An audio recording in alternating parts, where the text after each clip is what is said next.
La deuxième conférence annuelle consacrée à la biomécanique du golf s'est tenue le mercredi 11 septembre dernier au Golf National.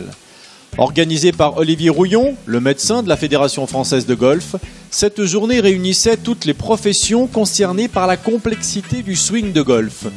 DM Golf était bien sûr présent à cet événement et sur les 7 heures de débat menés par 6 intervenants passionnants, nous avons retenu quelques conseils de professionnels qui vous serviront à vous, amateurs, pour progresser de façon certaine.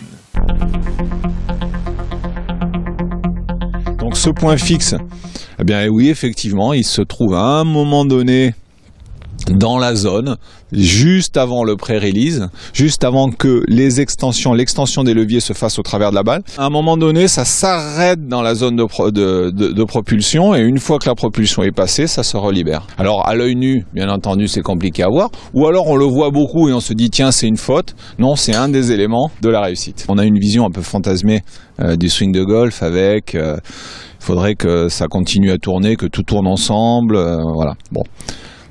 Sauf que finalement, c'est un peu comme donner un coup de poing avec le bras droit et reculer avec la hanche gauche. Ça veut dire qu'il y a une vitesse qui va dans un sens quand l'autre va vers l'avant, vers l'arrière, vers l'avant. Donc elle s'annule. Ici, on est bien dans l'accumulation de l'énergie et à un moment donné, pour que cette énergie reparte au travers de la balle, on a besoin que un point fixe soit créé et qui permette à toute la puissance de se propulser au travers de la balle. Puis ensuite, ce point fixe lâche, parce que le corps, il n'est pas souple à ce point, pour aller dans la position finale. Donc finalement, la position finale, c'est une conséquence, ça ne sert à pas grand-chose. On voit de plus en plus, on a vu Mickelson au British faire quasiment que des demi-finishes. Le job était fait. Ça peut être une très bonne chose, c'est l'un des meilleurs entraînements sur le plan proprioceptif et extéroceptif. Je rappelle que le pied, au même titre que l'œil, est la seule entrée sensorielle où il y a des extérocepteurs qui reçoivent les informations de l'extérieur, des introcepteurs, tout ce qui est les récepteurs mécaniques proprioceptifs qui reçoivent donc les informations de l'intérieur. Donc à ce titre, oui, stimuler le pied par la marche pieds nus est une très bonne chose. On peut mettre en évidence maintenant une dominance oculaire, notamment une dominance oculaire motrice. Le truc tout bête, c'est mettre un cache sur un œil et aller swinger avec ce cache-là. Et puis on alterne. Même si on n'a pas détecté l'œil moteur préférentiel, le ressenti va être complètement différent et vous allez mieux gérer le stress en s'entraînant avec un cache sur un œil. Okay, well, this is the number one question we get asked is how to hit the ball farther. And I think it's a three-prong approach. Okay, number one, equipment matters. So first of all, you got to make sure you're fit properly.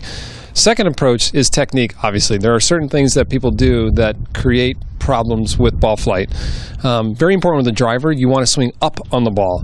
And then the third, and I think probably one of the most overlooked ones, is obviously the more powerful you are, the more powerful your engine is, the faster the car is going to go. So working on your body. Et oui, le golf est un sport et nous laisserons le mot de la fin à l'organisateur. Alors d'abord, on apprend toujours dans ce genre de congrès, que l'on soit médecin, qu'on soit coach, kiné, ostéo, biomécanicien, on apprend toujours. Ces journées professionnelles vont évidemment pouvoir profiter aux golfeurs amateurs dans la mesure où les acquis des gens qui ont assisté aux différentes communications sont transférables dans l'enseignement, dans la prévention des blessures, dans le traitement des blessures pour les médecins, les kinés, les ostéos et aussi dans la préparation physique du golfeur de tous les jours.